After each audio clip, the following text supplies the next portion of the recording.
ఈ అరోమ అనేది అతన్ని క్యాప్చర్ చేసిందని నాకు colleague from Chennai had called. వాళ్ళు ఫోన్ చేసి ఇక్కడ చేయలేదు మీరు చేశారు అక్కడ అని. So let me really congratulate the whole team of the Telangana police. And Rajamouli గారు అన్నట్టు, చిరంజీవి గారు అన్నట్టు, ముందు సజ్జనార్ గారు అన్నట్టు, జస్ట్ కేవలం ఒక 20 కోట్ల కోసం కాదు ఇతను చేసేది, వీళ్ళు చేసేది. దీని వెనకాల చాలా పెద్ద international racket is there and international fraud is there. 50 lakhs subscribers అన్నారు సజ్జనార్ గారు. సో వాళ్ళ పర్సనల్ డేటాస్ కంప్లీట్లీ ఎక్స్పోజ్డ్ వీళ్ళకి. అండ్ ఐ రిమెంబర్ మా ఇంట్లో కూడా, మా ఫ్యామిలీలో కూడా just about 6 months back, 7 months back ఇదే జరిగింది. ఆల్మోస్ట్ ఇంట్లో ఫ్యామిలీ మెంబర్ని ఒక డిజిటల్ అరెస్ట్లో ఆల్మోస్ట్ 2 days పెట్టారు.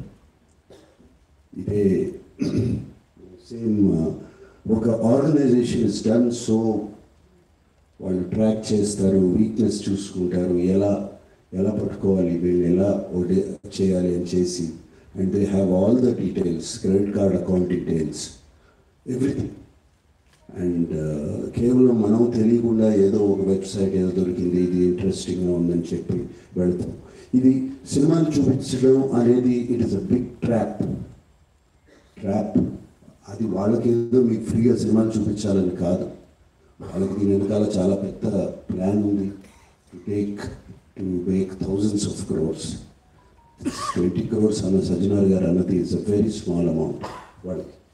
అండ్ 3 కోట్లు దొరికి నాకు తెలిసి వాళ్ళకి జస్ట్ చేంజ్ అది. సో అండ్ నేను ఇంట్లో అప్పుడు మా family member had to approach the police. నాకు ఇలా జరుగుతుంది అంటే ఇమీడియట్గా పోలీస్ కేమ్ ఆన్ లైన్ వచ్చింది. కానీ వాళ్ళు 1 సెకండ్లో మాయమైపోయారు. వాళ్ళని ట్రేస్ చేయడం కుదరలేదు తర్వాత, అంత పకడ్బందీగా ఉన్నారు. సో ఇలా ఫ్రీగా, నథింగ్ ఈజ్ ఫ్రీ, రాజమౌళి గారు అన్నట్టు nothing is free. And piracy is illegal, Sajjanar గారు అన్నట్టు. So please take in to mind, take in to caution, ఇవన్నీ చూసుకోండి. అండ్ మీరు ఏదో ఫ్రీగా సినిమా చూస్తున్నారని మాత్రం అనుకోవద్దు, దాని వెనకాల చాలా పెద్ద ప్లాన్స్ ఉన్నాయి. అవి మాత్రం గమనించండి, కేర్ఫుల్గా ఉండండి.